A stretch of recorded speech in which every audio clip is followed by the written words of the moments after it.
Será mesmo que todo mundo vai ser salvo? Essa é uma daquelas perguntas que quase ninguém quer encarar de frente. Mas no fundo, ela lateja no coração de muita gente. Porque sejamos sinceros, se a salvação fosse automática, garantida para todo mundo, independente da vida que leva, por que Jesus teria falado tanto sobre o juízo final? Por que ele teria alertado que nem todo aquele que diz Senhor, Senhor, entrará no reino dos céus? Essa ideia de que, no fim, tudo vai dar certo, apesar de reconfortante, pode ser um dos maiores enganos espirituais da nossa geração. O próprio Cristo nos deixou avisos claros, diretos, duros até, mas sempre cheios de amor. Ele não veio ao mundo para confirmar nossas ilusões, mas para nos libertar delas. E essa é a verdade que pouca gente tem coragem de pregar. Neste vídeo, nós vamos refletir juntos, com base na palavra de Deus, sobre os 9 tipos de pessoas que, segundo as Escrituras, não poderão ser salvas. E olha, talvez você se identifique com mais de um perfil, talvez alguém que você ama esteja exatamente nessa condição. Mas a boa notícia é, ainda há tempo. Tempo para recomeçar, para mudar de rota, para se alinhar com a fé verdadeira, com o evangelho puro, com o que realmente garante a salvação cristã. Então, eu te faço um convite, de coração, fica comigo até o final desse vídeo. Não pula, não acelera. Cada parte dessa reflexão pode ser o que Deus quer usar para falar contigo hoje. E no final, vamos fazer uma oração juntos, uma meditação sincera diante do Senhor. Porque essa não é só mais uma mensagem, é um chamado à eternidade. Preparado a? Então respira fundo. E vem comigo. Os incrédulos. João 3,16. Será que todo mundo será salvo só por existir? Parece uma pergunta pesada, mas é uma das mais importantes que alguém pode se fazer na vida. E aqui começamos com um dos perfis mais comuns e talvez mais negligenciados, os incrédulos. Jesus disse em João 3,16, porque Deus amou o mundo de tal maneira que deu o seu Filho unigênito, para que todo aquele que nele crê não pereça, mas tenha a vida eterna. Parece claro, não? A condição está ali. Todo aquele que nele crê. A salvação cristã não é algo que se impõe goela abaixo, ela exige fé verdadeira. E não estamos falando de acreditar só quando tudo dá certo, ou de repetir frases feitas. É crer com profundidade, com entrega, com transformação. A incredulidade pode até parecer sutil. Às vezes, ela se esconde atrás de frases como eu acredito em Deus do meu jeito, ou Deus é amor, Ele vai perdoar todo mundo. Mas aí está o engano. O Evangelho puro nos alerta que o arrebatamento e salvação não são baseados em boas intenções, mas na fé viva e ativa em Cristo. Fé que se move, que se expressa nas atitudes, que gera frutos. E olha só, a incredulidade não atinge só os que nunca ouviram sobre Jesus. Há muitos que cresceram em ambientes cristãos, que até carregam uma Bíblia na bolsa ou têm um versículo na bio do Instagram, mas vivem como se Deus fosse um detalhe. E aí entra um ponto delicado. Como garantir a salvação em Cristo se o coração está mais ligado às promessas do mundo do que à palavra? O que impede a salvação, segundo Deus, é justamente esse bloqueio do coração que não se abre para a verdade. E o pior é que muitas vezes a pessoa nem percebe. Vai vivendo, se distraindo, se envolvendo com o que é passageiro, e a fé vai esfriando, até que ela desaparece sem alarde. Se você sente que anda distante, sem convicção, há um caminho de volta. Comece com algo simples. Leia o Evangelho de João inteiro, como se fosse a primeira vez. Permita que a palavra fale com você. Ore, mesmo que ache que não sabe como. Diga, Senhor, ajuda minha incredulidade. Não é fórmula mágica. É arrependimento e perdão. É relacionamento. É decisão diária. E sabe o mais intrigante? Muitas vezes, quem vive na incredulidade nem percebe que está nesse estado, até que escuta algo que sacode por dentro. uma verdade que arde, um alerta que quebra o silêncio da alma. E talvez isso esteja acontecendo agora mesmo, enquanto você escuta essa reflexão. Porque o que vem a seguir é ainda mais desafiador. Pessoas que até acreditam, mas depositam sua confiança em caminhos fora de Cristo. Os que buscam salvação fora de Cristo, disse-lhe Jesus: eu sou o caminho e a verdade e a vida. Ninguém vem ao Pai senão por mim. João 14:6. E em nenhum outro há salvação, porque também debaixo do céu nenhum outro nome há, dado entre os homens, pelo qual devamos ser salvos. Atos 4:12. Essa talvez seja uma das verdades mais impopulares da fé cristã hoje em dia. Vivemos num mundo onde tudo parece relativo, onde dizer existe apenas um caminho soa quase como uma ofensa. Mas a Bíblia não deixa espaço para dúvida. A salvação cristã está somente em Cristo. E fora dele, não há plano B, não há atalho, não há rota alternativa. Muita gente tenta negociar com Deus à sua maneira. Alguns colocam fé em gurus, filosofias orientais, rituais místicos, energias cósmicas, ancestralidade. Outros se apoiam em tradições familiares, em moralidade, em boas ações, como se isso pudesse comprar um lugar no céu. Mas, segundo as Escrituras, o que impede a salvação, segundo Deus, é justamente essa tentativa de construir uma ponte onde Ele já construiu uma única e definitiva: Jesus. Essa busca por salvação fora de Cristo muitas vezes nasce de uma tentativa sincera de encontrar sentido, mas que não se submete à verdade revelada. É como alguém que tenta atravessar um rio perigoso nadando, enquanto existe uma ponte firme, bem ali, construída por amor, com sangue e cruz. Por quê? Porque confiar em Cristo exige humildade. Exige admitir que não somos suficientes, que precisamos dele. E o ego humano detesta isso. Tem quem diga: mas e se a pessoa for muito boa? E se fizer o bem, ajudar os pobres, for honesta? Olha, tudo isso é maravilhoso, mas não salva. E isso é duro de ouvir. Mas imagine alguém se dedicando anos a construir uma casa no terreno errado. Jesus é o único fundamento que sustenta a vida eterna. Tudo fora dele, por mais bonito que pareça, desmorona no dia do juízo final. Agora, não confunda isso com intolerância. O verdadeiro cristão não rejeita as pessoas. Ele rejeita os enganos que afastam da verdade. E falar a verdade é o maior ato de amor. Se vemos alguém caminhando para um abismo, o mais cruel seria sorrir e acenar. O mais justo é gritar: para, tem outro caminho, tem outro. Se você já se viu envolvido com espiritualidades alternativas, com promessas que excluem Jesus, ou mesmo com uma visão genérica de Deus, talvez seja a hora de refletir. Onde está minha confiança? Em quem, de fato, deposito minha esperança de salvação? Um bom exercício é esse: abra o Novo Testamento e leia os Evangelhos com olhos novos. Veja como Jesus falava sobre si mesmo. Ele não deixou margem para ser apenas mais um mestre. Ele se colocou como o caminho, a verdade e a vida. E essa afirmação, ou é verdade, ou é a maior loucura da história. Mas se for verdade, e nós cremos que é, então tudo muda. E é aí que a coisa começa a ficar mais delicada ainda. Porque tem gente que até acredita em Jesus, mas vive como se ele fosse apenas uma vitrine, quando na verdade quer mesmo é aparecer na vitrine dos outros. Os hipócritas religiosos. Ai de vós, escribas e fariseus hipócritas, pois limpais o exterior do copo e do prato, mas por dentro estão cheios de rapina e intemperança. Mateus 23:25. Poucas passagens na Bíblia são tão contundentes quanto o capítulo 23 de Mateus. Aqui, Jesus não está falando com ateus, com pagãos ou com aqueles considerados fora da fé.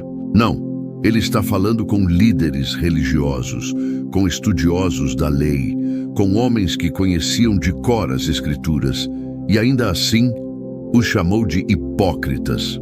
É assustador perceber que alguém pode estar dentro da religião e, ao mesmo tempo, fora da salvação cristã. E é exatamente esse o perfil do hipócrita religioso. Não se trata de alguém que luta contra o pecado e busca a transformação com humildade. Trata-se de quem finge, de quem se preocupa mais com a imagem que passa do que com a verdade que carrega no coração.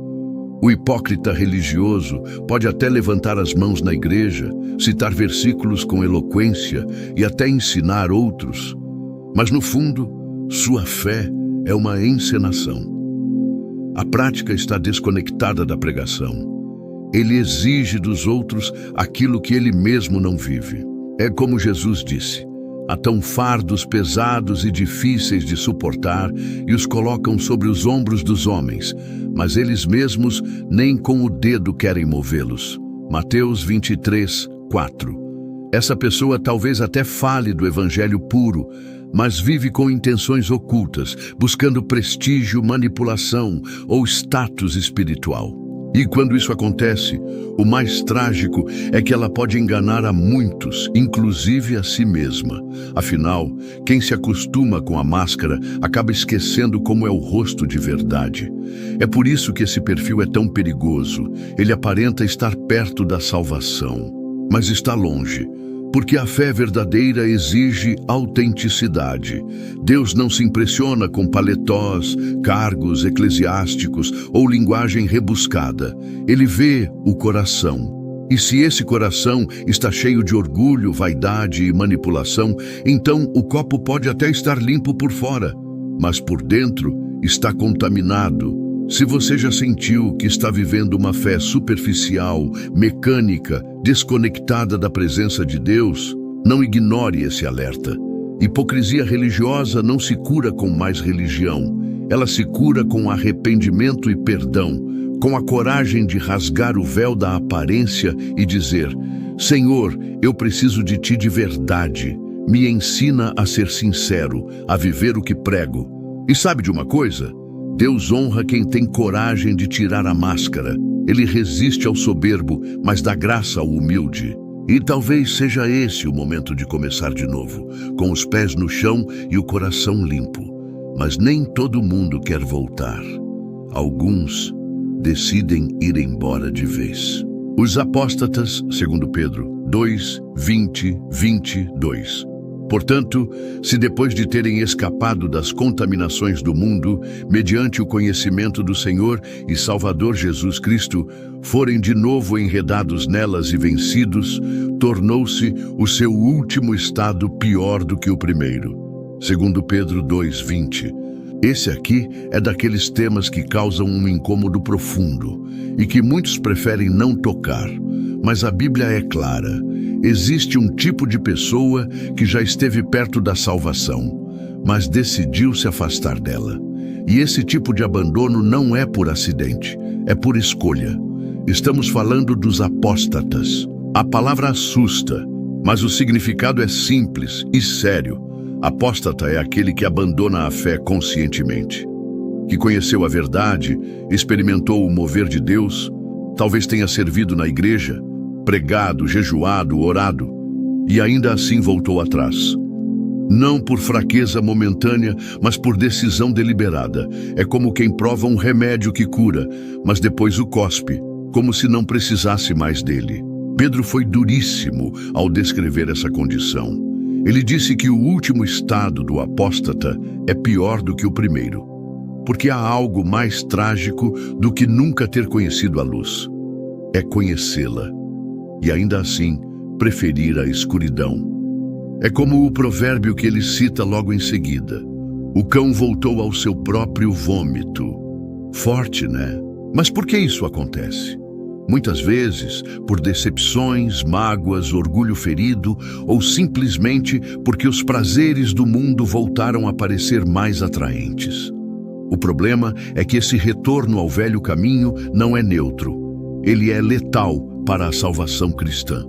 Porque não se trata apenas de escorregar e cair. Trata-se de recusar a mão estendida que poderia levantar. E aqui vai um exemplo real. Conheci um rapaz que cresceu na igreja, foi líder de jovens, cheio de unção e sabedoria. Mas um dia, cansado da cobrança e da hipocrisia que via nos outros, e talvez também em si mesmo, decidiu tirar um tempo. Esse tempo virou anos. E quando foi chamado de volta, sua resposta foi: Deus sabe que eu o amo, mas essa fase passou. A fase passou. Desde quando a eternidade tem prazo de validade? O apóstata não precisa ser alguém escandaloso. Às vezes, é só um coração frio, racionalizado demais, que já não ouve a voz de Deus, já não se sensibiliza com o evangelho puro, já não sente urgência com o juízo final. E isso é um dos sinais mais perigosos de que alguém está longe da salvação. Mas enquanto há vida, há chance. Mesmo para aquele que se afastou, Deus continua chamando, às vezes com silêncio, às vezes com dor, às vezes com saudade. E se você já se viu ou se vê nessa condição, há um caminho de volta. Mas não é pelas emoções, é pelo arrependimento profundo e sincero. É pela decisão de se entregar de novo, de corpo e alma. E no meio dessa jornada de fé, existe uma linha que jamais deve ser cruzada. Uma linha que Jesus deixou clara, uma fronteira espiritual sem volta. Os blasfemadores contra o Espírito Santo. Por isso vos declaro, todo pecado e blasfêmia serão perdoados aos homens, mas a blasfêmia contra o Espírito não será perdoada.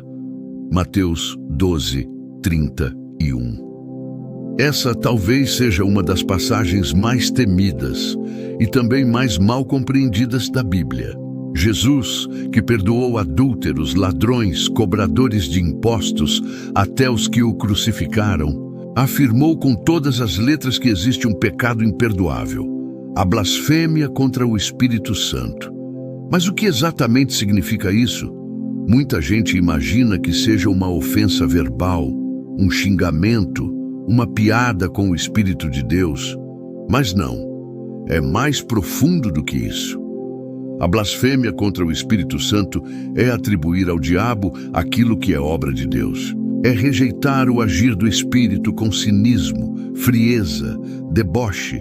É ver a luz e dizer que é trevas. É ver o milagre e chamar de manipulação. É ver o arrependimento verdadeiro e acusar de hipocrisia. Foi exatamente isso que os fariseus fizeram. Viram Jesus libertar um homem possesso e, ao invés de glorificarem a Deus, disseram: é pelo poder de Belzebu que ele expulsa os demônios. Mateus 12, 24. Eles testemunharam o sobrenatural, mas preferiram o sarcasmo. E Jesus respondeu com um alerta que ecoa até hoje: não será perdoado. Isso nos ensina algo gravíssimo. Não é só o pecado escandaloso que afasta da salvação cristã. É a resistência consciente ao Espírito Santo. É quando o coração se endurece tanto que já não reconhece mais o sagrado. É quando a alma fica impermeável ao toque de Deus. E nesse ponto já não há arrependimento. E sem arrependimento não há perdão. Você pode estar pensando: será que eu já cometi esse pecado? Se essa dúvida existe em você, se o coração ainda se inquieta, então não, você não cometeu. Quem blasfema contra o Espírito nem se preocupa mais com isso. A dor maior é que muitos vão endurecendo aos poucos. Um dia criticam, no outro zombam, depois se acostumam com a incredulidade e o Espírito vai se afastando silenciosamente. Por isso, vigia. Proteja seu coração da soberba espiritual. Não critique aquilo que não entende. Não trate com deboche o que outros vivem com temor. Nem tudo que é estranho aos seus olhos é falso. O Espírito Santo é doce, mas é santo. E onde há zombaria, ele se retira. Agora talvez você esteja percebendo que já se permitiu endurecer, que já viu milagres e chamou de manipulação, que já ignorou convites sinceros de Deus, achando tudo exagerado. Se esse for o caso, ainda há esperança. Se houver arrependimento e perdão, se houver humildade para se quebrantar. Mas e aqueles que não chegam a esse ponto, mas partem sem Cristo? Os falecidos sem Cristo, e assim como aos homens, está ordenado morrerem uma só vez, vindo depois disso o juízo. Hebreus 9, 27. Poucas verdades bíblicas são tão definitivas quanto essa. A vida é uma só, e depois dela vem o juízo. Não há reencarnação, não há segunda chance pós-morte, não há purgatório que possa limpar aquilo que a cruz já resolveu aqui e agora.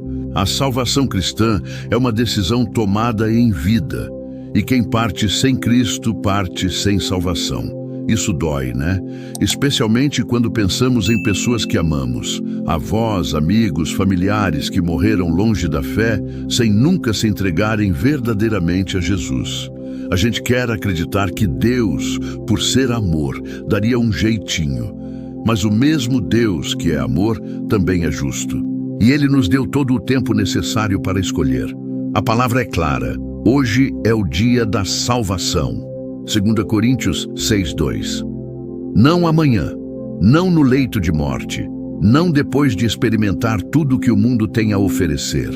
É agora, porque depois da morte, o destino está selado. Não tem como refazer o caminho, nem retroceder o tempo. O juízo final não será um debate, será um decreto, baseado naquilo que vivemos aqui. E esse é um dos sinais mais urgentes de que alguém está longe da salvação.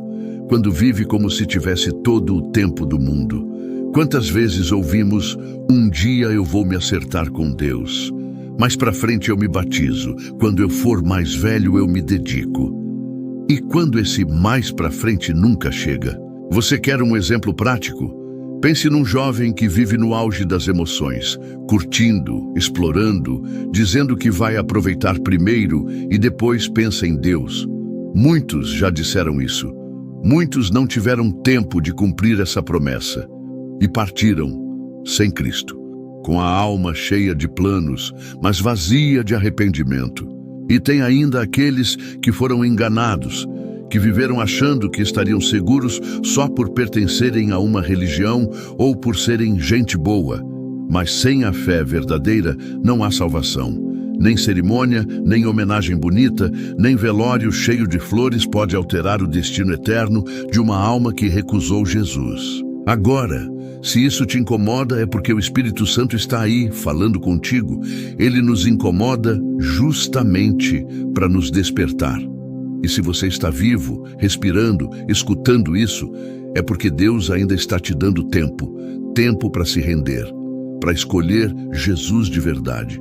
Mas nem todo mundo entende isso. Tem gente que prefere confiar em si mesmo. Os autojustos propôs também esta parábola a alguns que confiavam em si mesmos, crendo que eram justos e desprezavam os outros. Lucas 18, do versículo 9 ao 14. Agora a conversa vai ficando ainda mais séria, porque entra em cena um perfil que é sutil, difícil de identificar e muito comum, o auto-justo. Diferente do apóstata ou do blasfemador, o auto-justo não nega Deus, nem se afasta da igreja. Ele está ali, presente, muitas vezes atuante, mas confia em si mesmo mais do que na graça de Cristo. Jesus contou a história de dois homens que foram orar. Um fariseu que dizia, Senhor, eu jejuo, eu dou o dízimo, eu não sou como os outros homens. E outro, um publicano que nem conseguia levantar os olhos e dizia, tem misericórdia de mim, pecador. Jesus foi direto. O publicano saiu justificado. O fariseu não. Essa parábola é um tapa de luva em toda forma de justiça própria, em toda comparação espiritual, em toda tentativa de provar para Deus que tem crédito por suas boas obras. A salvação cristã não se conquista, se recebe pela fé. E é justamente isso que o auto-justo não entende. Ele se acha bom demais para precisar de arrependimento. É aquela pessoa que vive dizendo, eu nunca matei, nunca roubei, sempre ajudei os outros. Como se isso fosse suficiente para garantir a eternidade. Mas o que impede a salvação segundo Deus não é a falta de boas obras. é a falta de humildade para reconhecer que mesmo as boas obras não salvam sem Cristo. A autojustiça é traiçoeira porque ela mascara a dependência de Deus. Faz a pessoa viver uma fé técnica, baseada em desempenho, em checklists espirituais. Orou hoje, leu um versículo, deu oferta? Ok, então está salvo. Só que a salvação não é uma planilha de méritos, é uma cruz, um sangue derramado, um arrependimento sincero, uma fé rendida. Quer um exemplo prático? Pense em alguém que serve na igreja com excelência, mas nunca chora mais na presença de Deus, que faz tudo certo por fora, mas já não se quebranta, não se confessa, não se examina. Vive como um bom funcionário no departamento de Deus, mas esqueceu como é ser filho. E a pergunta que precisa ecoar no coração é: será que não tenho vivido como esse fariseu da parábola? Será que não tenho me comparado aos outros, me achando um pouco melhor, um pouco mais digno, um pouco mais puro? Lembre-se, Deus não resiste a um coração quebrantado, mas o soberbo ele conhece de longe, e o auto-justo ele rejeita, porque a graça só encontra espaço onde há vazio de si mesmo, onde há fome, onde há sede, onde há consciência de que sem Cristo somos absolutamente nada. E é curioso como esse sentimento de auto-merecimento pode muitas vezes andar de mãos dadas com outro perigo, o amor exagerado pelas coisas deste mundo. Os amantes do mundo, não ameis o mundo, nem o que no mundo há. Se alguém ama o mundo, o amor do Pai não está nele. 1 João 2, versículos 15 a 17. Essa talvez seja uma das verdades mais ignoradas ou suavizadas nos dias de hoje. Porque o mundo, com tudo o que oferece, é sedutor. Ele brilha, ele encanta, ele embriaga. Mas a palavra é clara e direta. Quem ama o mundo não tem o amor do Pai. E isso não é uma metáfora, é um alerta. Amar o mundo é muito mais do que gostar de coisas boas. Deus não é contra conquistas, lazer, arte, cultura, sucesso. O problema está quando essas coisas ocupam o lugar de Deus no coração. Quando a prioridade vira o conforto, o status, a aprovação dos outros, o prazer imediato. Quando a alma se torna dependente daquilo que é passageiro e se esquece do que é eterno. E isso acontece mais rápido do que a gente imagina. Primeiro vem uma distração, depois um descuido, logo uma troca sutil. A Bíblia fica para depois, a oração vira rara, a fé esfria. E quando menos se percebe, o coração está completamente moldado pelos valores do mundo. E o mais perigoso é que quem ama o mundo raramente percebe. Sabe por quê? Porque o mundo não exige nada além de superficialidade. Ele não confronta, não cobra arrependimento, não fala sobre juízo final. Pelo contrário, o mundo diz: siga seu coração, faça o que te faz feliz, viva sua verdade. E a alma vai sendo embalada por essas canções suaves, até cair no sono espiritual. Quer um exemplo? Imagine alguém que começou na fé com intensidade, amor à palavra, desejo de servir, mas aos poucos foi substituindo tudo isso por metas de sucesso, seguidores, aplausos, conquistas materiais. Tudo isso pode ser legítimo, desde que não se torne o centro da vida. Porque o que impede a salvação, segundo Deus, não é ter uma boa carreira, é confiar mais nela do que em Cristo. É colocar o eu mereço acima do seja feita a tua vontade. E quem vive assim, ainda que use a linguagem cristã, está se distanciando da salvação cristã. E o que fazer? Faça um inventário do coração. O que te motiva a levantar da cama? Onde está a tua maior alegria? Quando você pensa no futuro, o que brilha mais forte? O plano de Deus ou o seu? A resposta para isso revela quem está governando sua alma. E olha só, Deus não quer te afastar das bênçãos. Ele quer te livrar das ilusões. Ele quer que você viva no mundo, mas não para o mundo. Que use as coisas sem ser usado por elas. Que brilhe. sem se corromper com o brilho falso que atrai, mas consome. E às vezes o maior obstáculo nem é o mundo lá fora, é a religião de fachada, os religiosos nominais. Nem todo o que me diz, Senhor, Senhor, entrará no reino dos céus, mas aquele que faz a vontade de meu Pai, que está nos céus. Mateus 7, versículos 21 a 23. Esse trecho é, sem dúvida, um dos mais assustadores do Novo Testamento. Jesus não está falando com descrentes, nem com pessoas fora da fé. Ele está falando com crentes, com religiosos, com gente que aparentemente fazia tudo certo. Gente que dizia, Senhor, Senhor, que profetizava, que expulsava demônios, que realizava milagres, e ainda assim foi rejeitada. Por quê? Porque conheciam a linguagem, mas não conheciam o Senhor. Viviam uma fé de rótulo, de costume, de aparência. Tinham religião, mas não tinham relacionamento. Eram religiosos nominais, pessoas que se identificam como cristãs, mas vivem como se Cristo fosse apenas um detalhe no currículo espiritual. Esse tipo de perfil é mais comum do que parece. É quem vai à igreja por tradição, por conveniência social, por rotina familiar. É quem participa de rituais, mas não obedece. Quem canta louvores, mas não vive a letra. Quem diz Deus é fiel, mas negocia princípios quando convém. E o mais alarmante, essas pessoas muitas vezes acreditam que estão salvas. Acreditam que estão no caminho certo.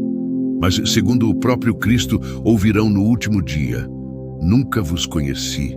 Apartai-vos de mim, vós que praticais a iniquidade. É pesado, é duro, mas é um chamado à realidade.